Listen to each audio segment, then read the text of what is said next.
জামাত শিবির শিবির ছাত্র সংগ্রাম। সত্যি বলতে খুবই ভালো লাগতেছে অ্যান্ড এই ক্রেজটা আই হোপ আমার জন্য একটা রোল মডেল হিসাবে কাজ করবে। অ্যান্ড সেকেন্ডলি হচ্ছে এখানে অনেক অন্যান্য ইউনিভার্সিটির সব মানুষদের সাথে পরিচয় হচ্ছি। তারপর আই হোপ এটা আমাদের ইন ফিউচারে খুব কাজে লাগবে। অ্যান্ড বিভিন্ন অ্যালুমনিদের সাথে আমাদের পরিচয় হয়েছে অ্যান্ড অন্যান্য ডিপার্টমেন্টের ইভেন আমাদের ব্যাচমেটের অনেকে আমরা চিনতাম না, যেটা হচ্ছে আমরা এই অনুষ্ঠানের মাধ্যমে চিনতেছি। তো আশা করি এরকম নেক্সট আবার এরকম একটা ইভেন্ট হবে অ্যান্ড আবার পার্টিসিপেট করতে পারবো ইনশাল্লাহ। আর দোয়া রাখবেন যাতে আমাদের সিজিটা এভাবে আমরা মেনটেন করতে পারি। জামাত শিবির শিবির ছাত্র সংগ্রাম, তাদের এই উদ্যোগগুলো আমাদের কাছে খুবই ভালো লাগে। তো আশা করি যে তারা ইন ফিউচারে এরকম তাদের কার্যক্রম চালিয়ে যাবে ইনশাল্লাহ। পার্সোনালি মানে আজকে আমি এই অনুষ্ঠানে এসে তাদের বিভিন্ন স্পিচ থেকে যতটুকু বুঝতে পারলাম যে তারা আসলে দেশের ভালোর জন্যই কাজ করতেছে। আজকে এখানে এসে অ্যাটলিস্ট এটা আর কি শিখতে পারছি। জামাত শিবির থেকে ক্রেস্টটা বেশ ভালো লাগছে, কারণ এটা আমার নিজের অর্জন। অনেক ভালো লেগেছে গিফটটা পেয়ে, ক্রেস্ট পেয়েছি, সো ভালো লাগছে। এটা হচ্ছে জামাত শিবির থেকে মেবি অর্গানাইজ করা হয়েছে। সো তাদের উদ্দেশ্যে একটাই কথা, যেহেতু তারা দেশের জন্য কাজ করে, দেশটাকে জানি ভালো দিকে জানি আমাদের অনুপ্রেরণা দিয়ে নিয়ে যায় এবং জানি আমাদের দেশটায় জানি মানে গুডনেস নিয়ে আসে আর কি। এক্সট্রার কথা আমরা জানতাম যে এটা আমরা পাবো, বাট গিফট ছিল এক্সট্রা, সো ওটার কথা জানতাম না আর কি।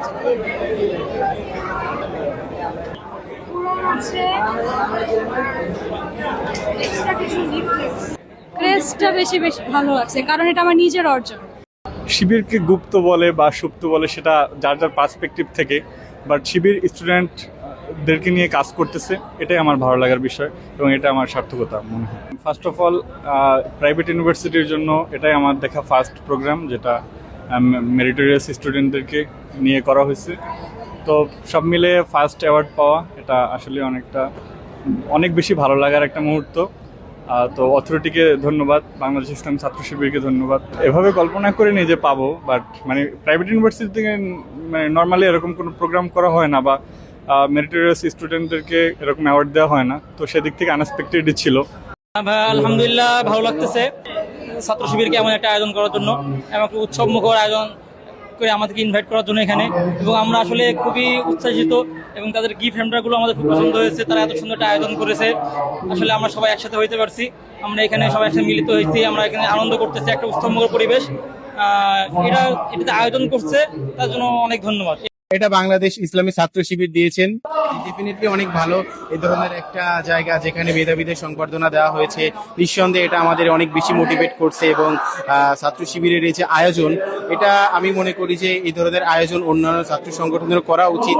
আমাদেরকে এখান থেকে গোল্ড মেডেল দেওয়া হয়েছে, এর সাথে কোরআন সহ বেশ কিছু বই উপহার দেওয়া হয়েছে এবং আমরা নিঃসন্দেহে অনেক বেশি গর্বিত যে তারা এই ধরনের আয়োজন করেছেন এবং আমি গোল্ড মেডেল পেয়েছি। বাংলাদেশ প্রাইভেট বিশ্ববিদ্যালয়গুলোর মধ্যে মাত্র 3 জন পেয়েছেন, আমি তার মধ্যে একজন। এটা বাংলাদেশ ইসলামী ছাত্র শিবির দিয়েছেন, তারা হচ্ছে রেজিস্ট্রেশনের মাধ্যমে পুরো বাংলাদেশের মধ্যে তারা একটা ফর্মের মাধ্যমে কালেক্ট করেছিল যে সকল ইউনিভার্সিটির স্টুডেন্টদের প্রত্যেক সেমিস্টারে রেজাল্ট 4 আউট অফ 4 থাকবে, তারাই কেবল এই রেজাল্টটা পাবে, মানে গোল্ড মেডেলটা পাবে। তো আমি তার জন্য সিলেক্ট হয়েছিলাম এবং ছাত্র শিবিরের মাধ্যমে আমি এটা পেয়েছি। আসসালামু আলাইকুম রহমতুল্লাহ। সুপ্রিয় দর্শক, জুলাই আন্দোলন কোন দল ঘটাইছে, কাদের নেতৃত্বে জুলাই আন্দোলন হয়েছে, সেটা আপনারা জুলাইয়ের দ্বিতীয় বর্ষপূর্তিতে এসে বুঝতে পারতেছেন। একটা দল বলে যে আমাদের নেতা মহানায়ক, সে মাস্টার মাইন্ড, ওই লন্ডন থেকেই সব কিছু করেছিল। তো এখন তো আপনারা ক্ষমতায়, তো আপনারা একটা সভা সেমিনার, একটা আলোকচিত্র প্রদর্শনী কিছু করেছেন, গত দুইটা বছর গেছে। আপনারা তো দাবি করেন, ক্রেডিট নিতে চান, কিন্তু না, আপনারা কিছুই করেননি। জুলাই আন্দোলনের আপনারা কিছুই করেননি, শুধুমাত্র অংশগ্রহণ করেছেন, তাও সকলে নয়। তো দর্শক, বাংলাদেশ ইসলামী ছাত্র শিবির এবং জামাত ইসলামী এই জুলাইকে হারিয়ে যেতে দিবে না, তারা একরে ধরে আছে। আপনারা জানেন যে এই জুলাই মাসে ইসলামী ছাত্র শিবির বিভিন্নভাবে তারা আলোকচিত্র প্রদর্শনী এবং রক্তাক্ষরে জুলাই অনেকগুলো অনুষ্ঠান করেছে এবং আগস্ট মাসে সাইমম শিল্পগোষ্ঠীর পক্ষ থেকেও আমরা দেখতে পাবো। তো দর্শক, আজকে যে বিষয় নিয়ে ভিডিওটা বানাচ্ছি, জুলাই গণঅভ্যুত্থানের দ্বিতীয় বর্ষপূর্তি উপলক্ষে মাসব্যাপী কর্মসূচির অংশ হিসাবে জুলাইয়ের অভ্যুত্থান গৌরবের পথ চলা প্রাইভেট বিশ্ববিদ্যালয়ের শিক্ষক শিক্ষার্থীদের অবদান স্মরণে আলোচনা ও সাংস্কৃতিক অনুষ্ঠান 2026 আয়োজন করে বাংলাদেশ ইসলামী ছাত্র শিবির প্রাইভেট ইউনিভার্সিটি পূর্ব শাখা। মাসব্যাপী কর্মসূচি আয়োজন করেছে, চিন্তা করতে পারেন। তো তাহলে জুলাই কারা করছে আপনারা বুঝতে পারতেছেন। তো দর্শক, এই অনুষ্ঠান থেকে দুইজনের বক্তব্য আপনাদের শোনাবো। সদ্য বিদায়ী শিবিরের সভাপতি জাহিদুল ইসলাম ভাই এবং বর্তমান শিবিরের সেক্রেটারি সিবগাতুল্লাহ সিবগার। তো চলুন আমরা সেই দুইটা ভিডিও দেখে আসি। এমনও হয়েছে যখন ইন্টারনেট শাটডাউন চলছিল, কোনো খোঁজ খবর পাচ্ছিল না, অনেক পরিবার আমাদের সাথে যোগাযোগ করেছিল অফলাইন বিভিন্ন মাধ্যমে। এমন অনেক পরিবারকে পেয়েছি যিনি ঢাকা মেডিকেল থেকে শুরু করে ঢাকার গুরুত্বপূর্ণ মেডিকেল কলেজগুলোতে গিয়ে, হসপিটালগুলোতে গিয়ে মর্গে মর্গে তার সন্তানের লাশ খুঁজতে হয়েছে। অনেকে হয়তো লাশ খুঁজে পেয়েছিলেন, অনেকে পান নাই। এই সময়টাতে এমন অবস্থা হয়েছিল, আমরা যে একজন ছাত্র, আমরা শিক্ষার্থী, এই পরিচয়টুকু এই রাষ্ট্রে দাঁড়িয়ে দেওয়াটা একটা বড় অপরাধ ছিল। আপনারা জানেন যে কোনো শিক্ষার্থী যদি আইডি কার্ড পাওয়া যেত, অথবা এমন হয়েছে যখন রাতের বেলায় তারা অভিযান চালাতো, বিভিন্ন এলাকাগুলোকে রেড দিত, তখন সেখানে গিয়ে জিজ্ঞেস করতো যে এখানে কোনো শিক্ষার্থী আছে কিনা। তাহলে কতটা নির্মমতার মধ্য দিয়ে আমরা গিয়েছি। সম্মানিত উপস্থিতি, জুলাই আমাদের জন্য একদিকে যেমন কষ্টের ছিল, বেদনার ছিল, আমাদের স্বজন হারানো ছিল, শাহাদাত, রক্ত ছিল, ঠিক একইভাবে জুলাইটাকে আমরা বলতে পারি যে একটি জাগরণ। কার জাগরণ? পুরো একটা প্রজন্মের জাগরণ, পুরো একটা রাষ্ট্রের জাগরণ। এবং এই জাগরণটা কিভাবে হয়েছিল আমরা যদি একটু পিছনে যাই, যে 2006 সালের 28 অক্টোবর আপনাদের নিঃসন্দেহে মনে আছে, হয়তো এখানে অনেকের তখন জন্ম হয়নি। সে 28 অক্টোবরে খুনি হাসিনা প্রকাশ্যে ঘোষণা দিয়েছিল, যেটা এখনো অনিয়ারে বিভিন্ন মিডিয়াতে, ইউটিউবে আপনি পাবেন, বলেছিল যে সবাই ঢাকাতে লগি বৈঠা নিয়ে আসো। তো লগি বৈঠা নিয়ে এসে তার দলের নেতাকর্মীরা কি করলো? জলজান্ত মানুষগুলোকে পিটিয়ে পিটিয়ে সে লগি বৈঠা দিয়ে হত্যা করলো। শুধু কি এখানেই শেষ? না, সেই লাশগুলোর উপর নৃত্য করার মতো একটা জাহিলিয়াত সংস্কৃতি এবং বর্বর সংস্কৃতির সে দৃষ্টান্ত আমরা সেই সময় দেখেছিলাম। একটা লোক মারা গিয়েছে, এরপরে তাকে বারবার খুঁচিয়ে খুঁজে তার মগজগুলো বের হয়ে যাচ্ছে মাথা দিয়ে, আমরা দেখছি পিনকি দিয়ে রক্ত বের হচ্ছে, কিন্তু এরপরে খুঁচিয়ে খুঁচিয়ে তাকে মৃত্যু নিশ্চিত করা হচ্ছে। তাহলে আমাদেরকে এই দৃশ্যগুলো জাহিলিয়াতের সে দৃশ্যের কথা মনে করিয়ে দেয়, পৃথিবীর বর্বর ইতিহাসগুলোর কথা মনে করিয়ে দেয়। এরপর দেখলাম যে তিনি যখন ক্ষমতায় আসলেন, যে কোনো উপায়ে ক্ষমতায় এসেছেন, ডিপ স্টেটকে ম্যানেজ করে হোক অথবা দেশের বাহিরের যে শক্তি সেটাকে ম্যানেজ করে হোক তিনি ক্ষমতায় এসেছেন। এসেই সর্বপ্রথম বাংলাদেশকে একটি অকার্যকর, বাংলাদেশ সার্বভৌমত্বকে ধ্বংস করে দেওয়ার জন্য তিনি আমার দেশের সবচেয়ে সেরা অফিসার, চৌকস অফিসারগুলোকে হত্যা করলেন পিলখানা ট্রাজেডি বা বিডিআর বিদ্রোহের নাম করে, যেটা আমরা পরবর্তীতে তদন্তের মধ্যে দেখেছি যে সরাসরি প্রত্যক্ষভাবে পার্শ্ববর্তী রাষ্ট্র এবং আওয়ামী লীগের সরাসরি এখানে হস্তক্ষেপ ছিল। সেই পরিবারগুলো সেই কান্না দৃশ্য এখনো যখন ফেব্রুয়ারি মাস আসে আমরা দেখি কত নির্মম ছিল। এরপরে শাপলা চত্বরে আমরা দেখেছি যে আলেম ওলামাদেরকে হত্যা করলো। দেখেন, হত্যা করার পরে খুনি হাসিনা সংসদে দাঁড়িয়ে তিনি বলতেছেন যে আলেম ওলামারা গায়ে রং মেখে অভিনয় করেছে, আসলে তাদেরকে কেউ মারেনি, তাদেরকে কেউ হত্যা করেনি। কতটা নির্মম উপহাস! যে মানুষগুলো সারা দেশ থেকে শুধুমাত্র হেফাজতে ইসলামের ব্যানারে সরকারের ওই সময়ের ইসলাম বিরোধী কর্মকাণ্ডের সরকারের সে সময় ইসলাম বিরোধী কর্মকাণ্ডের প্রতিবাদ করতে এসেছিল, এবং সবাই যখন অনেক বেশি ক্লান্ত পরিশ্রান্ত ছিল, রাতের গভীরে কেউ হয়তো জায়নামাজে ছিল, কেউ তাহাজ্জুদ পড়ছিল, কেউ আল্লাহর জিকিরে মশগুল ছিল, দোয়া করছিল, সে আলেম ওলামাদেরকে নির্মমভাবে হত্যা করেছে। আয়নাগর আবিষ্কার হয়েছে 2024 জুলাইয়ের পরবর্তী সময় আমরা দেখেছি এই আয়নাগরের নাম করে কিভাবে, কত নিষ্ঠুরভাবে একজন মানুষকে নির্যাতন করা হয়েছে, তার পরিবার থেকে আলাদা করা হয়েছে। তার পরিবারগুলো জানে না যে আসলে আমাদের ভাই, আমাদের পরিবারের প্রিয় মানুষটি বেঁচে আছে কি মরে গেছে।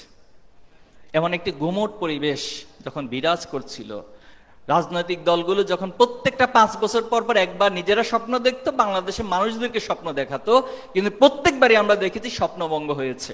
সেটা 14 সালের নির্বাচন, 18 সালের নির্বাচন এবং 24-এর নির্বাচন, সবগুলো নির্বাচনে একই ঘটনাগুলো রিপিট হয়েছে। কিন্তু আলহামদুলিল্লাহ 2024-এর এই গুমোট পরিবেশ, আপনারা জানেন যখন সমুদ্রে অনেক বেশি জলোচ্ছ্বাসের আগের যে মুহূর্তটা, অনেক গুমোট পরিবেশ তৈরি হয়। মনে হচ্ছে কিছু একটা ঘটে যাবে। বাংলাদেশের মানুষ 15.5 বছর এই সময়ের জন্য অপেক্ষা করেছে এবং তারই একটা রিফ্লেকশন 2024-এর জুলাই এবং আগস্টে আমরা দেখতে পেয়েছি। আপনি দেখুন যে রাজাকার শব্দ দিয়ে একটা মানুষকে ফাঁসি দেওয়াটা জায়েজীকরণ করা হয়েছে। একটা মানুষকে হত্যা করা, আবরার ফাহাদের অপরাধ কি ছিল? অপরাধ ছিল সে ইসলামের মৌলিক বিধিবিধানগুলো পালন করত, শুধুমাত্র এই সিমটমের আলোকে তাকে শিবির ট্যাগ দেওয়া হলো, রাজাকার ট্যাগ দেওয়া হলো, তাকে পিটিয়ে হত্যা করা হলো। জগন্নাথ বিশ্ববিদ্যালয়ের সামনে বিশ্বজিৎ একজন হিন্দু দর্জি, তাকে বলা হয়েছে তুমি শিবির করো, বলছে আমি শিবির করি না, আমি হিন্দু। বলা হয়েছে তুমি শিবিরের হিন্দু শাখা আছে, সে হিন্দু শাখার সদস্য, এজন্য তুমি শিবির, তুমি রাজাকার, তোমাকে কি করা যাবে? তোমাকে মিডিয়ার সামনে কুপিয়ে হত্যা করা যাবে। সে দৃশ্য আমরা দেখেছি। এমন যখন একটি পরিবেশ, যে শব্দটাকে দিয়ে আপনি এত কিছু করলেন, অথচ সেই শব্দ নজরুলের বিদ্রোহীর মতো বিদ্রোহী কার্ড হিসেবে আপনাকে লাল কার্ড প্রথম প্রদর্শন করে স্লোগান দেয়া হলো, তুমি কে আমি কে, রাজাকার রাজাকার। এই যখন স্লোগান দেয়া হলো, তাহলে পাগলের অবস্থাটা আরো কেমন পাগলামি শুরু হয় সেটা আমরা দেখেছি। একজন হত্যাকারী আরো কতটা নির্মমভাবে হত্যা করতে পারে সেটা আমরা দেখেছি। যখন ঢাকা বিশ্ববিদ্যালয়ের 16 তারিখ 15 তারিখ বিকাল বেলায় বা দুপুরের পর থেকে আমাদের ভাই বোনদেরকে রক্তাক্ত করা, আহত করা হলো, তাদেরকে হসপিটালে নেওয়া হলো, সেখানে পর্যন্ত গিয়ে হামলা করা হলো। পরবর্তীতে 16 তারিখে সারা দেশে যখন একযোগে আবু সাইদ আমরা দেখেছি, এরপর চট্টগ্রামে শান্ত, ওয়াসিম, 6 জন শাহাদাত বরণ করলো। তখন বলা হলো যে জোর করে পাবলিক বিশ্ববিদ্যালয় বলেছেন, পাবলিক বিশ্ববিদ্যালয় যখন বন্ধ করে দেওয়া হচ্ছিল, তখন ছাত্র শিবির পক্ষ থেকে প্রত্যেক জনশক্তিকে নির্দেশনা দেওয়া হয়েছিল কোনো অবস্থায় হল ছাড়া যাবে না, সকল সাধারণ শিক্ষা হলে থাকতে হবে। একটা পর্যায়ে পানি বন্ধ করে দিল, ইলেকট্রিসিটি বন্ধ করে দিল এবং হল থেকে ত্যাগ করতে প্রশাসন বাধ্য করলো, জোর করলো। তখন আমরা অনেকটা শঙ্কিত হয়ে পড়লাম যে পাবলিক বিশ্ববিদ্যালয় যদি সবাই বাড়িতে চলে যায়, সবাই যদি নিস্তেজ হয়ে যায়, সবাই হল ছেড়ে দেয়, তাহলে আমাদের এই শাহাদাতের রক্তের মূল্য আমরা কিভাবে নিব? ঠিক তখনই আমাদের তৎকালীন প্রাইভেট বিশ্ববিদ্যালয়ের সভাপতি ছিলেন জুবায়ের ভাই, এখানে আছেন কিনা আমি জানি না, ভাইয়ের সাথে আমরা বসলাম, একটা টিম করে দিলাম, টিম সহ প্রত্যেকটা প্রাইভেট ইউনিভার্সিটি কিভাবে অ্যাকোমোডেট করা যায়। প্রাইভেট ইউনিভার্সিটি অনলাইনে বেশ কিছু প্ল্যাটফর্ম রয়েছে, তাদের সাথে আমরা আলোচনা করলাম যে কিভাবে করে সকল শিক্ষার্থীদেরকে অ্যাকোমোডেট করা যায়। তো তারই একটা দৃষ্টান্ত আমরা 18 তারিখ দেখেছি, যেন আবাবিল পাখির মতো আমাদের প্রাইভেট বিশ্ববিদ্যালয়ের ভাই এবং বোনেরা নেমে এসেছেন এবং তখন আন্দোলন একটি নতুন মাত্রিকতা পেল, সবাই আবার সাহস সঞ্চার হলো। ঠিক প্রাইভেট বিশ্ববিদ্যালয় দেখার পরে পাবলিক ইউনিভার্সিটি যে যেখানে ছিল, কেউ যদি তার বাড়িতে গিয়েছে, সেখান থেকে তিনি আবার আন্দোলনে ফিরে এসেছেন। স্কুল, কলেজ, মাদ্রাসা, প্রত্যেকটা জায়গার প্রত্যেকটা সেক্টরে শিক্ষা প্রতিষ্ঠানে সকল শিক্ষার্থীরা এসেছিল। এজন্য আমি প্রাইভেট বিশ্ববিদ্যালয়ের সকল শিক্ষার্থী ভাই এবং বোনদের প্রতি এবং শিক্ষকদের প্রতি, যারা সেই সময় ফ্যাসিবাদের বিরুদ্ধে অবস্থান নিয়ে বলিষ্ঠ ভূমিকা রেখেছিল, আমি সকলের প্রতি কৃতজ্ঞতা জানাচ্ছি, শ্রদ্ধা জানাচ্ছি এবং আল্লাহর কাছে আপনাদের এই অবদানের জন্য সর্বোত্তম যাজা কামনা করছি। আমাকে নির্দিষ্ট সময় শেষ হয়ে গিয়েছে, আরো কিছু কথা বলার ছিল, তো 2টা পয়েন্ট বলে শেষ করতে চাই। প্রথমত হচ্ছে, এই আন্দোলনের একটি আদর্শিক ভিত্তি ছিল।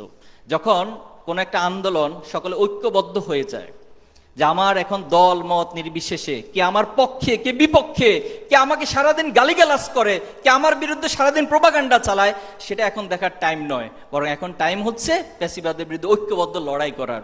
ঠিক এই স্পিরিটটাই তখন সবার মাঝে কাজ করেছে। আমাকে আন্দোলনের পরে কে ক্রেডিট দিবে, কে ক্রেডিট দিবে না, কে অবদান বেশি রেখেছে, কম রেখেছে, কে মাস্টার মাইন্ড হিসেবে ভূমিকা রেখেছে, কে মহানায়ক হিসেবে ভূমিকা রেখেছে, তখন এই চিন্তা কারো মাঝে ছিল না। সকলে একটা জায়গায় যে ফ্যাসিবাদের বিরুদ্ধে আমরা লড়াই করবো ঐক্যবদ্ধ হয়েছিল, যে কথাটা আল্লাহ তাআলা আমাদেরকে নির্দেশ দিয়েছেন, ওয়াতাসিমু বিহাবলিল্লাহি জামিআন ওয়া লা তাফাররাকু। ঠিক এই এক ঐক্যবদ্ধ হওয়ার কারণে এই বিজয় আমাদের জন্য সহজ হয়েছে। আমরা দেখেছি যে শাহাদাতের তামান্না ছিল সবার মাঝে। শাহাদাতের তামান্নার এই কনসেপ্ট কোত্থেকে আসলো? কে শিখালো শাহাদাতের তামান্না আমাদেরকে? পুরো একটা প্রজন্ম শাহাদাতের তামান্না নিয়ে জীবন দেওয়ার জন্য রাস্তায় নেমে গেল। 18 তারিখ বিকাল বেলায়, অর্থাৎ দুপুরের ঠিক পর এই সময়টাতে আমি এই বসুন্ধরার গেটের এই পাশটাতে ছিলাম। সেখানে নর্থ সাউথ ইউনিভার্সিটি সহ এই পুরো এলাকার যতগুলো ইউনিভার্সিটি ছিল সবাই আন্দোলন করছিল এবং ব্যাপক গোলাগুলি এখানে হয়েছিল। তো তখন আমি একজন বোন, তিনি একটু সামনে চলে যাচ্ছিলেন, তিনি খুব বেশি হিজাব নেকাব করছেন বিষয়টা তা না, হয়তো এখানকার কোন একটা ইউনিভার্সিটিতে পড়েন। তা আমি ওনাকে বললাম যে বোন, আপনি সামনে এখন আর যাবেন না, সামনে গোলাগুলি হচ্ছে, আমরা একটু পিছনে থাকবো, পরে আবার যাব। তো তিনি খুব গর্বের সাথে সেখানে সবার সামনে বলতেছে, ওনার হাতে ছোট্ট একটা লাঠি ছিল, বলছে আমি শহীদ হতে এসেছি, শাহাদাত বরণ করতে এসেছি, এখন আর কোনো কিছু আমার কাছে ভয় লাগে না। সুবহানাল্লাহ। তাহলে এই অনুভূতিটা প্রত্যেকটা মানুষের ছিল। যতজন শহীদ হয়েছেন প্রত্যেকের পরিবাররা এখানে আছেন, অনেকের পরিবার, তাদের ভিতরে শাহাদাতের কোনো না কোনো সিমটম আগে ছিল। তারা আল্লাহকে ছাড়া কাউকে ভয় করেন না, এই কথাগুলো বলতেন। এবং তারা ন্যায়ের পক্ষে অন্যায়ের বিপক্ষে জীবন দিবেন, এই কথাগুলো বলতেন। তার পিতা মাতাদের কাছে ইসলামের মৌলিক কনসেপ্টগুলোকে তুলে ধরার চেষ্টা করতেন। আমাদের ছোট্ট শিশু জাবের ইব্রাহিম, যার মা এখন পার্লামেন্টে আছেন, জাবের ইব্রাহিম তার পরিবারের মাঝে তার পিতামাতাকে পর্যন্ত, ছোট্ট একটা শিশু কিন্তু তার পিতামাতাকে ইসলামের মৌলিক কনসেপ্টের বিষয়ে বলতেন। কখনো যদি কারোর সাথে কর্কশ ভাষায় পরিবারে কেউ কথা বলতেন, জাবের ইব্রাহিম গিয়ে বলতেন যে কর্কশ ভাষায় কথা বলা তো ইসলামের নীতিমালা না, একটু মোলায়েম ভাবে বলতে হয়, একটু উদার ভাবে বলতে হয়। কতটা মানে শহীদের যে স্পিরিট, সেটা আমরা এই প্রত্যেকটা জিনিস, শহীদ আনাসের চিঠির মধ্যে বলেছিল যে স্বার্থপরের মধ্যে কিভাবে বসে থাকি, যেখানে আমার ভাইয়েরা বোনেরা সবাই জীবন দিচ্ছে, এদের আমি সেখানে গিয়েছি। তো আমাদের এই আদর্শিক ভিত্তিটাকে উপলব্ধি করতে হবে। এখানে একটা বড় জায়গা ছিল স্যাক্রিফাইস করা, একজনের জন্য আরেকজন স্যাক্রিফাইস করা। তিনি জানেন একজন আহত অবস্থায় আছেন, তাকে যদি এখন ধরতে যান, উঠাতে যান, তাকে হসপিটালে নিতে যান, তার গায়েও গুলি লাগবে। কিন্তু আমরা কি অসংখ্য দৃশ্য দেখেছি না যে একজনকে গুলি করা হচ্ছে, আরেকজন পিছন থেকে তাকে হসপিটাল নিয়ে যাওয়ার জন্য বলা হচ্ছে। আবার ইন দ্য সেম ওয়েতে যাকে হসপিটাল নিয়ে যাওয়া হচ্ছে তিনি বলছেন আপনারা আমাকে নিয়ে টেনশন করবেন না, আপনারা আন্দোলনের সামনের দিকে এগিয়ে যান, আপনারা যদি আন্দোলনের সামনের দিকে এগিয়ে যেতে পারেন এই আন্দোলন সফল হবে। ঠিক এই দৃশ্যগুলো আমাদেরকে প্রায় 1500 বছর আগে ইসলামের যে কনসেপ্ট, ইসলামের জিহাদের ময়দানে যে ঘটনাগুলো ঘটতো সেটা স্মরণ করিয়ে দেয়। জিহাদের ময়দানে সবাই আহত অবস্থায় কাতরাচ্ছে, পানি নিয়ে আসলো কোনো একজন পানি পান করানোর জন্য, বলা হলো আমাকে নিয়ে টেনশন করবেন না, আমাকে সেবা দিতে হবে না, আমাকে চিকিৎসা দিতে হবে না, আমাকে পানি দিতে হবে না, আমার সামনে আরেকজন ভাই আছেন তাকে দিন। এভাবে দেখা গেল যে অনেকের কাছে যাওয়া হলো, প্রত্যেকে আরেকজনের প্রতি স্যাক্রিফাইস করলো, দিন শেষে সবাই শাহাদাত বরণ করেছে। এই জুলাই আমাদেরকে সেই স্মৃতিগুলো, সেই দৃশ্যগুলোকে মনে করিয়ে দেয়। আমরা দেখেছি যে ইসলামের ইতিহাসে জিহাদের ময়দানে এক পক্ষ যুদ্ধ করত, আরেক পক্ষ নামাজ পড়তো, আরেক পক্ষ হচ্ছে তাদের শেল্টার দিত, তাদের সেবা শুশ্রূষা করতো, খাবার দিত। ইন দ্য সেম ওয়েতে জুলাইতে প্রত্যেকটা সেক্টর আমরা দেখেছি। জুলাইয়ের দৃশ্যতে আমরা দেখেছি যে একদিকে প্রচন্ড গোলাগুলি হচ্ছে, রক্ত ঝরছে, আরেকদিকে এক পক্ষ আজান দিচ্ছে, ইকামত দিচ্ছে, নামাজে দাঁড়িয়ে যাচ্ছে। তাহলে পুরো এই প্রজন্মের মাঝে একটি স্পিরিট, একটি আদর্শিক ভিত্তি জুলাই আমাদেরকে শিক্ষা দিয়ে যায়। আপনারা দেখেছেন যেদিন বিজয় লাভ করেছে আমাদের সিবগাতুল্লাহ ভাইয়ের একটা বড় দায়িত্ব ছিল গণভবন জয় করা। আলহামদুলিল্লাহ তিনি জয় করে আমাদেরকে ফোন দিয়েছিলেন যে ভাই আমরা জয় করেছি। এটার জন্য অনেক মেকানিজম আমাদেরকে করতে হয়েছে। জুলাই সে শুরু থেকে এই চিন্তা, এই স্বপ্ন, আমাদের কয়েকটা গ্রুপ ছিল, গ্রুপগুলোর নামগুলো ছিল হোপ, ডেস্টিনেশন, যে আমরা একটা লক্ষ্যকে নিয়ে সামনে অগ্রসর হচ্ছি। তখন সে কি দৃশ্য দেখলাম আমরা, সে গণভবন জয় করার পর সবাই মাটিতে লুটি আল্লাহর দরবারে সিজদা অবনত হয়েছে এবং আল্লাহর কাছে কাঁদছে। সম্মানিত উপস্থিতি, এই দৃশ্যগুলো এটাই প্রমাণ করে এই বাংলাদেশকে যদি তার আত্মপরিচয়ের মধ্য দিয়ে আগামী দিনে বিনির্মাণ করতে হয়, তাহলে আমাদেরকে ইসলামের যে কনসেপ্ট এবং জুলাইয়ের যে আদর্শিক ভিত্তি, এটা যারা যত গভীরভাবে উপলব্ধি করতে পারবে তাদের কাছ থেকে বাংলাদেশের মানুষ জুলাইয়ের যে প্রত্যাশা, জুলাইয়ের যে আকাঙ্ক্ষা, সেটা প্রাপ্ত হবে। আজকে যারা বাংলাদেশকে নেতৃত্ব দিচ্ছেন, এই পয়েন্টটা বলে আমি শেষ করছি, বাংলাদেশকে আজকে যারা নেতৃত্ব দিচ্ছেন, জুলাই কে কতটুকু অবদান রেখেছেন আমরা এই আলোচনায় কখনো যাইনি, কখনো যেতেও চাই না। প্রত্যেকে তার নিজের জায়গা থেকে ভূমিকা রেখেছেন। আমরা এই কথাটা বলতে, জুলাইটা সবার ছিল, কিন্তু আজকের দিনে কারা সবচেয়ে বেশি বেনিফিশিয়ারি হচ্ছেন এই জুলাই থেকে, তাদেরকে অন্তত একটু আত্মসমালোচনা করা দরকার যে জুলাইতে আমার নিজের কতটুকু কন্ট্রিবিউশন ছিল, সে আলোকে আমি কতটুকু আজকে আউটপুট পাচ্ছি, কতটুকু আউটপুট ভোগ করছি। অথচ জুলাইয়ের সে শহীদ পরিবারগুলোর অবস্থা কি? শহীদ পরিবার তো তার সন্তান হারানো, এটা তো আমরা দিতে পারবো না। আমি জুলাইয়ের ঠিক পর শহীদ নাসির তামিরুল মিল্লাত কামিল মাদ্রাসার সাথী, ওনার বাসা গাজীপুরে, সেখানে গিয়েছিলাম। তো যাওয়ার সময় একটা খাম নিয়ে গিয়েছিলাম যে হয়তো যদি একটু তাদের পাশে দাঁড়াতে পারি। আমি অনেক চেষ্টা করলাম শহীদ নাসির ভাইয়ের আম্মাকে সেই খামটা দেওয়ার জন্য, তিনি কোনোভাবেই খামটা নেবেন না। তো একটা পর্যায়ে পর্দার পাশ থেকে আমাদেরকে বলল, বাবা তুমি খাম নিয়ে এসেছো, তোমাকে আমি একটা খাম দেই। আমি তো একটু শকড খেলাম যে আমাকে কেন খাম দিবেন। বলছে যে আমি আমার পরিবার, আত্মীয় স্বজন, যত সম্পত্তি আছে আমার, আমি সব বিক্রি করে দিব, এবং আমার শরীরে যে রক্তগুলো আছে আমি সেটাও বিক্রি করে দিয়ে তোমাকে একটা খাম দিই, আর তুমি আমার নাসিরকে ফিরিয়ে দাও। তাহলে আজকে এই জায়গায় দাঁড়িয়ে কি বাংলাদেশের প্রধানমন্ত্রী কোনো জবাব দেওয়ার সামর্থ্য আছে? ছাত্র শিবিরের কেন্দ্রীয় সভাপতি আমিরে জামাতের সামর্থ্য আছে এই মায়ের প্রশ্নের কোনো উত্তর দিতে পারবে? তাহলে আজকে কারা সবচেয়ে বেশি বেনিফিশিয়ারি হচ্ছে? আর এই জুলাই শহীদদের জন্য, শহীদ পরিবারের জন্য যে আকাঙ্ক্ষাগুলো, সেটা বাস্তবায়নের দায়িত্বটা আজকে কার? এই প্রশ্নগুলো আপনাদের কাছে এবং রাষ্ট্রের কাছে আমরা রেখে গেলাম। এবং আমরা প্রত্যাশা করব আপনাদের মধ্যে যদি উল্টাপাল্টা চিন্তাও আসে, আপনারা একটু ভালো হয়ে যান। আপনাদের মাঝে যদি ক্ষমতা আঁকড়িয়ে ধরার কোনো চিন্তা আসে, মেহেরবানি করে এটা শহীদদেরকে সাথে নিয়ে ক্ষমতায় থাকা, এই দেশের মানুষকে সার্ভিস দেওয়ার চিন্তাটা করুন। যদি সবকিছু আগের মতোই থাকে, তাহলে তো আমার এই জীবনগুলো ক্ষমতা পরিবর্তনের জন্য হয় নাই। আমার এই জীবনটা তো শুধু কাউকে অন্য জায়গা থেকে নিয়ে এসে এখানে প্রধানমন্ত্রী বানানোর জন্য হয় নাই। সারাদিন যারা গর্তের মধ্যে বসবাস করত, যারা দান খেতে রাত্রি যাপন করত, তাদেরকে এনে একটা চেয়ার দিব, এই জন্য তো আমার এই জীবনগুলো দেইনি। কেন দিয়েছিলাম? এই রাষ্ট্রের আমূল পরিবর্তন হবে, সংস্কার হবে, চিন্তার পরিবর্তন হবে, সংস্কৃতি প্রত্যেকটা জায়গায়, রাজনৈতিক সংস্কৃতি, পুরো রাষ্ট্রের কাঠামোগত পরিবর্তন হবে। আজকে সেই পরিবর্তনের প্রসঙ্গ যখন আসে, তখন আমাদেরকে হাইকোর্ট আর সংবিধান দেখানো হয় না?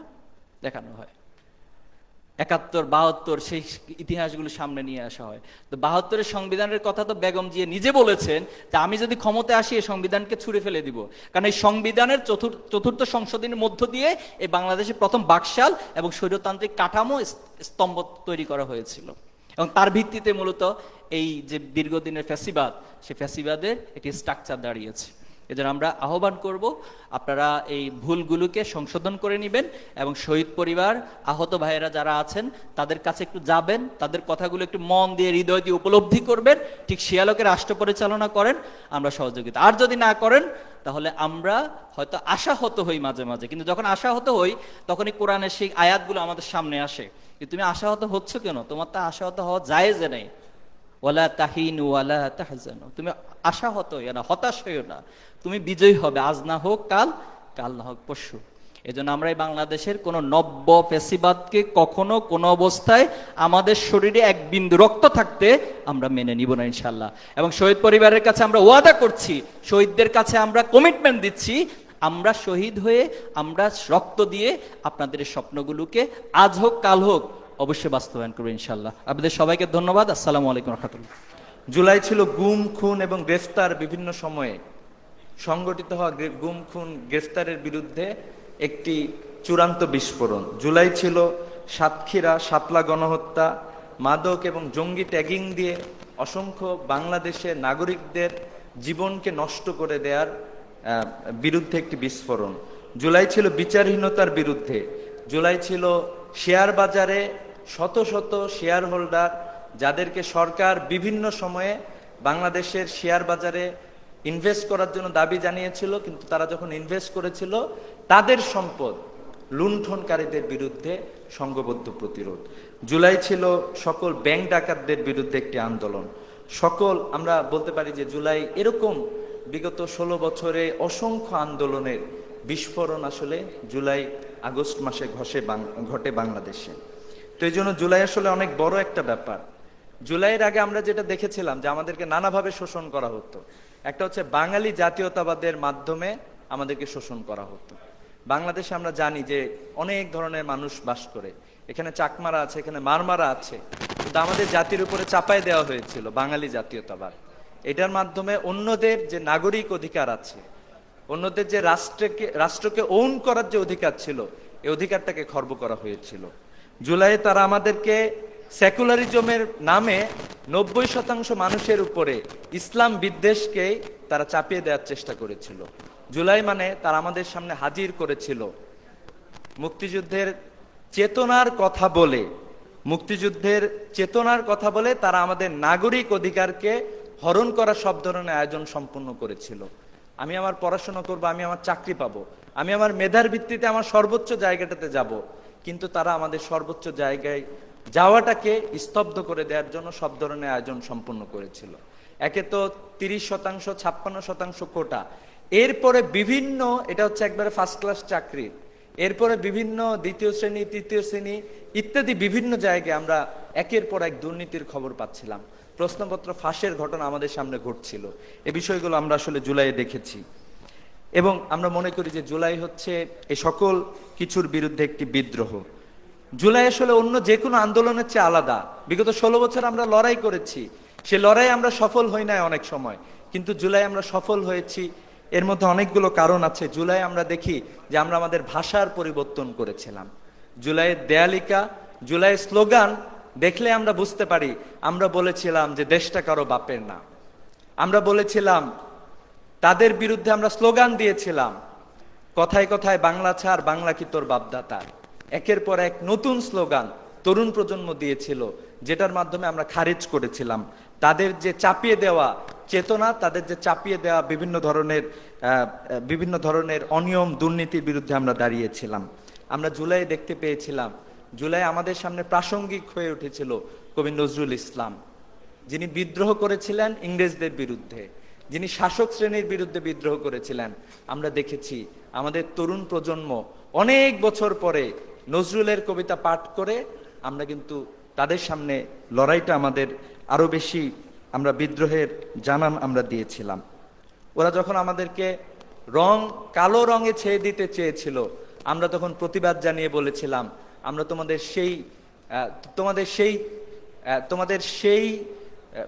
তোমরা যে বিষয়গুলো আমাদেরকে চাপিয়ে দিচ্ছ, আমরা প্রত্যেকটাকে তোমাদের খারিজ করছি। তারা যখন আমাদেরকে কালো ব্যাজ ধারণ করার, কালো প্রোফাইল ধারণ করার কথা বলেছিল, আমরা তখন লাল প্রোফাইল ধারণ করে পুরো বাংলাদেশে ছেয়ে দিয়েছিলাম। বাংলাদেশের প্রত্যেকটা মানুষ, অধিকাংশ মানুষ এই আন্দোলনে আমাদের সাথে সম্পৃক্ত হয়েছিল, অনলাইনে প্রত্যেকটি জায়গায়। আমরা জুলাইয়ে ভিন্ন ভাষা দেখতে পাই, যে জুলাই আসলে আমাদের জুলাই মাস শেষ হয় নাই, 31শে আগস্টের পরে আমাদের কাছে এসেছিল 32শে আগস্ট।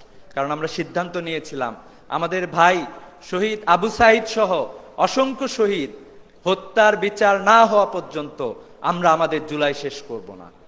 এজন্য আমরা আমাদের জুলাই কন্টিনিউ করেছিলাম। আমরা জানি যে প্রত্যেকটা রাষ্ট্রের একটা রূহ থাকে, জনগণের বিশ্বাস, মূল্যবোধ এবং জাতীয় তাহজিব তামাদ্দুনের উপস্থিতি আমরা সেখানে পাই। আমরা জুলাই আন্দোলন দেখেছিলাম, আমাদের আন্দোলনের ভাষায় সে বিষয়গুলো ছিল। আমরা 17 তারিখ ঢাকা বিশ্ববিদ্যালয়ে গায়েবানা জানাজা দিয়েছিলাম, যে জানাজার মাধ্যমে আমরা সাধারণ মানুষদেরকে সম্পৃক্ত করার চেষ্টা করেছিলাম। আমরা দেখেছিলাম আমাদের প্রত্যেকটি জায়গায় যেখানে প্রাইভেট বিশ্ববিদ্যালয়ের শিক্ষার্থীরা নেমে এসেছিল, মাদ্রাসার শিক্ষার্থীরা নেমে এসেছিল, বাংলাদেশের তরুণ সমাজ নেমে এসেছিল, আমরা লড়াইয়ের ফাঁকে ফাঁকে আমরা বারবার আল্লাহকে ডেকেছিলাম। আমরা ভেবেছিলাম আমরা যে প্রত্যেক দিন রাজপথে নামছি, এটি আমাদের শেষ দিন হতে পারে। আজকে আমি যাচ্ছি, আমি হয়তো আজকে ফিরে আসবো না। আমরা সেভাবেই রাজপথে নেমেছিলাম। এজন্যই রাজপথ হয়েছিল আমাদের জন্য জায়নামাজ। আমরা রাজপথেই আমরা নামাজ আদায় করেছিলাম। আমাদের বিভিন্ন ধরনের ছবিগুলো আসছে 2 বছর পরেও, আমরা সেইগুলোতে কিন্তু একই চিত্র দেখতে পাচ্ছি, যে প্রত্যেকটা রাজপথ ছিল আমাদের জন্য নামাজের স্থান। নামাজ পড়তাম, সেখানে খাইতাম, কোথা থেকে খাবার আসতো আমরা জানতাম না। আমরা আবারও লড়াইয়ে ঝাঁপাই পড়তাম। আমরা দেখতাম আমাদের মায়েরা আমাদের জন্য পানি নিয়ে আসতো। আমরা দেখতাম আমরা যখন টিয়ার শেল, গুলি যখন খাচ্ছি, আমরা যখন আবারও ফিরে আসছি, আমরা দেখতাম আমাদের বোনেরা আগুন জ্বালিয়ে দিয়ে রেখেছেন। আমরা সেই আগুনের ভাব নিয়ে আবারও ফ্যাসিবাদী শাসন কাঠামোর বিরুদ্ধে আমরা আবারও ঝাঁপিয়ে পড়তাম। জুলাই আসলে এভাবেই আমাদের ভাষার পরিবর্তন ঘটিয়েছিল। জুলাই অন্য যে কোনো আন্দোলনের চেয়ে আলাদা। অন্য আন্দোলনে দেখেন 2018 সালে কোটার বিরুদ্ধে আন্দোলন হয়েছে, এর আগে প্রাইভেট বিশ্ববিদ্যালয়ে ভ্যাট বিরোধী আন্দোলন হয়েছে। 2018 সালে আমরা ফ্যাসিবাদীদের ভাষা পরিহার করতে পারি নাই। 2018 সালে আমাদেরকে বলতে হয়েছিল যে বঙ্গবন্ধুর বাংলায় বৈষম্যের ঠাঁই নাই। যে বঙ্গবন্ধু মাত্র 5 বছরের মাথায় 1975 সালে 74 সালে বাংলাদেশকে দুর্ভিক্ষ উপহার দিয়েছে, আমাদের মৌলিক সকল অধিকারকে খর্ব করে নিয়েছিল, 4টা পত্রিকা ছাড়া বাংলাদেশের সকল টিভি চ্যানেল বন্ধ করে দিয়েছিল। আমরা বলার চেষ্টা করেছিলাম যে তার বাংলায় আমরা বৈষম্য করব না, কিন্তু উনি তো বৈষম্য প্রতিষ্ঠা করেই গিয়েছিলেন। এই জন্যই এই আন্দোলনের সাথে জুলাই আন্দোলনের ভিন্নতা ছিল। অন্য আন্দোলনে আমাদেরকে দমন করে দেয়া হতো, আমাদেরকে বলা হতো তোরা রাজাকার। রাজাকার বললেই আমরা বলতাম যে না না, আমরা তো রাজাকার না। আমরা কিভাবে রাজাকার হই? আমাদের জন্ম তো 1971 সালে হয় নাই, আমাদের জন্ম তো সবার 21শ শতাব্দীতে। আমরা যারা প্রাইভেট বিশ্ববিদ্যালয় শিক্ষার্থীরা রাজপথে এসেছিলাম, আমরা তাদের ভাষার বিরুদ্ধে আমাদের ভাষা বলেছিলাম, তুমি কে আমি কে, রাজাকার রাজাকার। তোরা আমাদেরকে রাজাকার বলতে চাস? আমরা রাজাকার, কিন্তু আমাদের অধিকার আমরা নিয়েই ছাড়বো। আমরা দেখেছিলাম যে এই আন্দোলনগুলো আমাদেরকে একটি নতুন মাত্রা যুক্ত করেছিল। এ বিষয়গুলো পরের দিনে আমরা দেখতে পাই হাসিনা পাগল হয়ে গিয়েছিল। হাসিনা বলেছিল, আমরা এখনো ভিডিও রেকর্ড, কল রেকর্ড তার পাই, সে বলেছিল যে ওরা যেহেতু রাজাকার বলছে, আমি এর আগে বিভিন্ন রাজনৈতিক নেতৃবৃন্দকে যেভাবে ফাঁসি দিয়েছি আমি ওদেরকে সেভাবেই ফাঁসি দিব। এই জন্য হাসিনা সব ধরনের আয়োজন সম্পূর্ণ করেছিল। কিন্তু হাসিনার দুর্ভাগ্য যে বাংলাদেশের জেনজিরা কাউকে ছেড়ে কথা বলবে না ইনশাআল্লাহ। বাংলাদেশের জেনজিরা কাউকে ছেড়ে কথা বলে নাই। তো আমরা মুসলিম সংখ্যাগরিষ্ঠ মানুষের, আমাদের অন্যান্যদের, আমরা যেটা দেখতে পাই যে জুলাই আসলে আমাদেরকে নতুন একটা জায়গায় নিয়ে গিয়েছে। জুলাইয়ের আগের বাংলাদেশ আর জুলাইয়ের পরের বাংলাদেশ, এর মাঝে অনেক অনেক পার্থক্য রয়েছে। জুলাইয়ের আগের বাংলাদেশে আমরা দেখেছি একের পর এক বিভিন্ন সংখ্যালঘু মানুষের উপরে নির্যাতন এবং নিপীড়ন দেখেছি। জুলাইয়ের আন্দোলনে আমরা ইসলামকে আমাদের রাজপথে পেয়েছিলাম, কিন্তু জুলাইয়ের আন্দোলনে আমরা আমাদের সংখ্যালঘু ভাইদের, সংখ্যালঘু বোনদের আমরা আমাদের সাথেই পেয়েছিলাম।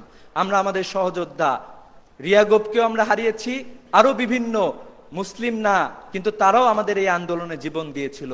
এবং আমরা জুলাইয়ের পরে দেখেছিলাম যে ইসলাম আমাদেরকে যা শেখায় সেটাই আমরা অ্যাপ্লাই করেছিলাম। যে যখন আশঙ্কা তৈরি হয়েছিল মন্দিরে হামলা হতে পারে, তখন আমরাই গিয়ে মন্দিরগুলোকে পাহারা দিয়েছিলাম, আমরা তাদের অধিকার নিশ্চিত করেছিলাম। এটাই হচ্ছে জুলাইয়ের ভিন্নতা। জুলাই আসলে ভিন্নভাবে আমাদের সামনে এসেছিল। আমরা এখনো, আমি আজকেও গল্প শুনতেছিলাম শহীদ পরিবারের, যাদেরকে হত্যা করা হয়েছিল, হাসপাতালে গিয়েছে, হাসপাতালে যাওয়ার পরে ডাক্তারটাকে ঠিকঠাক মতো চিকিৎসা দেয় নাই। সে ডাক্তারের কি বিচার হয়েছে? যে পুলিশকে আমরা দেখেছি সরাসরি আমাদের বুকে গুলি চালিয়েছে, পুলিশের সাথে যে ছাত্রলীগের ক্যাডার, যুবলীগের ক্যাডার আমাদের উপরে গুলি চালিয়েছে, তার বিচার কি হয়েছে?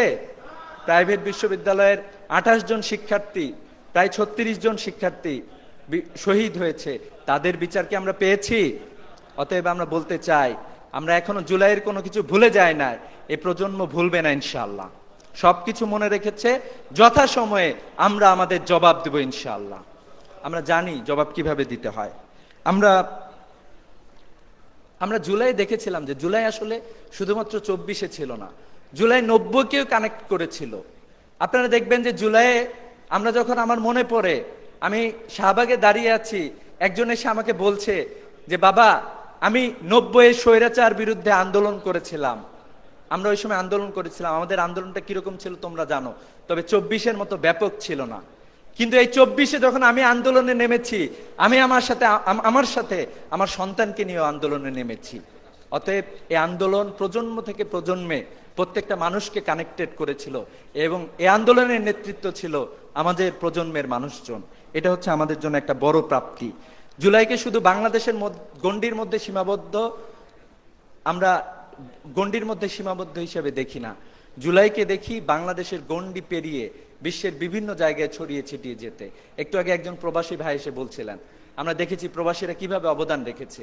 এবং জুলাই শুধু বাংলাদেশ না, বাংলাদেশের সীমান্ত অতিক্রম করেছে। কারণ জুলাইয়ের পরে আমরা দেখেছি পৃথিবীর বিভিন্ন দেশে যুবকদের, পৃথিবীর বিভিন্ন দেশে তরুণদের এবং জেনজিদের আন্দোলন, এই আন্দোলন নেপালে ছড়িয়েছে, এই আন্দোলন এখন ইন্ডিয়ায়, এই আন্দোলন চলমান আছে, এই আন্দোলন বিশ্বের অনেকগুলো দেশে ছড়িয়ে গিয়েছে। জুলাই থেকে চেতনা নিয়ে তারা রাজপথে নেমেছে। তো এই জন্য জুলাই আসলে গণ্ডির মধ্যে সীমাবদ্ধ না। জুলাই আসলে এখন আমাদের শহীদ পরিবারের আহাজারিগুলো শুনতে হয়। আজকেও শুনছিলাম শহীদ পরিবারের তেমন কোনো মর্যাদা এখনো দেয়া হয় না। শহীদ পরিবার, আমি যতজনের সাথে কথা বলেছি, আজকে এখানে বেশ কয়েকজন শহীদ পরিবার এসেছেন, আমি কারো কারো বাসায় যাওয়ার সুযোগ হয়েছিল, আমি কাউকে দেখি নাই যে তারা ব্যক্তিগত কোনো আবদার করেছেন আমাদের কাছে। তারা একটাই কথা বলেছেন, আমাদের সন্তানদের যে চাওয়া ছিল ইনসাফের ভিত্তিতে বাংলাদেশ, সে বাংলাদেশ তোমাদেরকে গড়তে হবে। আমরা কি রাজি আছি সে বাংলাদেশ গড়ার জন্য? আমরা কি প্রস্তুত আছে? সে বাংলাদেশ আমাদেরকে প্রস্তুত করতে হবে। আমরা দেখেছি তাদের কোনো চাওয়া পাওয়া নাই, জাস্ট একটাই চাওয়া, এই যে বাংলাদেশের 70% মানুষ পরিবর্তনের পক্ষে ভোট দিল, যে পরিবর্তনের পক্ষে আমরা ভোট দিলাম, এটা তো একই রকম ফ্যাসিবাদী শাসনের মতোই হলো। তারাও যেরকম আমাদের ভোটাধিকারকে বৃদ্ধাঙ্গুলি দেখিয়েছিল, এরাও তো আমাদের ভোটাধিকারকে বৃদ্ধাঙ্গুলি দেখাচ্ছে। 70% মানুষের ভোটের অধিকারকে তারা খর্ব করার চেষ্টা করছে।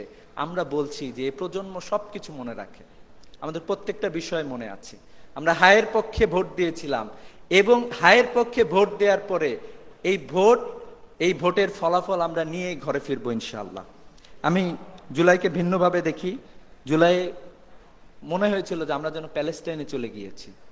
প্যালেস্টাইনে আমরা দেখেছি ভাইয়ের লাশ নিয়ে বোনেরা মিছিল করে, যাত্রাবাড়িতে আমরা এটা দেখেছিলাম যে দুই বোন, যমজ বোন, তার ভাইয়ের লাশ নিয়ে রাজপথে মিছিল করেছে। আমরা দেখেছি শহীদ আনাসের চিঠি, সেখানে তার আকুতি, মাত্র একটা ক্লাস 9-10-এর ছেলে, তার আকুতি যে আমি চলে যাচ্ছি, আমি আর আসবো না, দেশকে মুক্ত করতে হবে, এই বিষয়গুলো সে বলছিল। তো এজন্য আমরা প্রাইভেট বিশ্ববিদ্যালয়ের শিক্ষার্থীদের আমরা একটু বিশেষভাবে ধন্যবাদ জানাই। কারণ আমরা যখন 17 তারিখ ঢাকা বিশ্ববিদ্যালয় হল যখন ভ্যাকেন্ট করে দেয়া হয়েছিল, আমরা যখন ঐক্যবদ্ধভাবে শিক্ষার্থীরা ছাত্রলীগকে ক্যাম্পাস থেকে বিতাড়িত করেছিলাম, পরের দিন হল ভ্যাকেন্ট করা হয়েছে, টিয়ার শেল গুলি মেরে ক্যাম্পাস খালি করা হয়েছে। কিন্তু আমরা দেখেছি যাত্রাবাড়িতে নতুন আন্দোলন দানা বেঁধেছে এবং পরের দিন প্রাইভেট বিশ্ববিদ্যালয়ের শিক্ষার্থীরা যখন জেগেছে, তখন আন্দোলন এক নতুন মাত্রা পেয়েছে। আমরা প্রাইভেট শিক্ষার্থীদের মাধ্যমে আন্দোলনকে সুসংগত করেছি। বাংলাদেশের ঢাকা শহরের বেশ কয়েকটা পয়েন্ট, বাংলাদেশের বিভিন্ন জায়গায় ছড়িয়ে ছিটিয়ে তারা আন্দোলন করেছে, আন্দোলনের সমন্বয় করেছে। উত্তরায় বেশ অনেকগুলো বিশ্ববিদ্যালয়, শান্তা মারিয়াম অল ইউনিভার্সিটি, মানারাত, উত্তরা ইউনিভার্সিটির ভাইরা যেভাবে রাজপথে নেমে এসেছিলেন, ঢাকার পরিস্থিতি আমরা চেঞ্জ করে দিয়েছিলাম। আশুলিয়া, ড্যাফোডিল, মানারাত সহ আরও বেশ কয়েকটি ইউনিভার্সিটির ভাইরা এবং বোনেরা রাজপথে নেমে এসেছিল। বসুন্ধরায় এনএসইউ, আইইউবি, এআইইউবি সহ অন্যান্য ক্যাম্পাসের শিক্ষার্থীরা সেখানে রাজপথে নেমে এসেছিল। রামপুরায় ব্রাক, ইস্টওয়েস্ট সহ অন্যান্য বিশ্ববিদ্যালয়ের শিক্ষার্থীরা রাজপথে নেমে এসেছিল। প্রাইভেটের শিক্ষার্থীরা যখন রাজপথে নেমে এসেছে, তখন বাংলাদেশে আর কোনো মানুষ ঘরে বসে থাকতে পারে নাই। এজন্য প্রাইভেট বিশ্ববিদ্যালয়কে আমরা বিশেষভাবে অভিনন্দন জানাই। এবং আমরা এটা বলতে চাই যে অনেকে আসলে প্রাইভেট বিশ্ববিদ্যালয়ে শিক্ষার্থীদের আন্দোলনের কথা বলতে গেলে তারা বলে যে অতীতে তো প্রাইভেট বিশ্ববিদ্যালয় আন্দোলনের কোনো ইতিহাস ছিল না। আমি তাদেরকে একটু ডিনাই করতে চাই। আমি বলতে চাই যে 90 সালে বাংলাদেশে প্রাইভেট বিশ্ববিদ্যালয় এইভাবে ছিল না এবং এইভাবে জনপ্রিয় ছিল না। এজন্য 90 সালে প্রাইভেট বিশ্ববিদ্যালয়ের শিক্ষার্থীদের আপনারা খুঁজে পাবেন না ইতিহাসে। কিন্তু এই ফ্যাসিবাদী রিজিমে যে কয়েকটা গুরুত্বপূর্ণ আন্দোলন হয়েছে, তার মধ্যে অন্যতম একটি গুরুত্বপূর্ণ আন্দোলন হলো ভ্যাট বিরোধী আন্দোলন। এবং এই ভ্যাট বিরোধী আন্দোলন সংগঠিত হয়েছিল প্রাইভেট বিশ্ববিদ্যালয়ের শিক্ষার্থীদের মাধ্যমেই। আমরা দেখেছি কোটা আন্দোলনে প্রাইভেট বিশ্ববিদ্যালয়ের শিক্ষার্থীরা পাবলিক বিশ্ববিদ্যালয়ের শিক্ষার্থীর সাথে নেমে এসেছিল এবং 24-এ প্রাইভেট বিশ্ববিদ্যালয়ের শিক্ষার্থীরা নতুন এক বাংলাদেশ বিনির্মাণে অগ্রণী ভূমিকা পালন করেছে। আমরা বিশ্বাস করি আগামীর দিনেও প্রাইভেট বিশ্ববিদ্যালয় যে নজির স্থাপন করেছে, এই নজির স্থাপন করে আগামীর বাংলাদেশ বিনির্মাণে আমরা সবাই একসাথে কাজ করবো ইনশাআল্লাহ। এই প্রত্যাশা রেখে শেষ করছি। আসসালামু আলাইকুম ওয়া রাহমাতুল্লাহ। সুপ্রিয় দর্শক, আপনারা দুইজন বক্তার ভিডিওটা দেখলেন। তো ছাত্র শিবিরের এই আয়োজনগুলো আপনাদের কাছে কেমন লেগেছে তা অবশ্যই কমেন্ট করে জানিয়ে দেবেন। ভিডিওটা ভালো লাগলে শেয়ার করবেন। সকলকে ধন্যবাদ। আসসালামু আলাইকুম ওয়া রাহমাতুল্লাহ।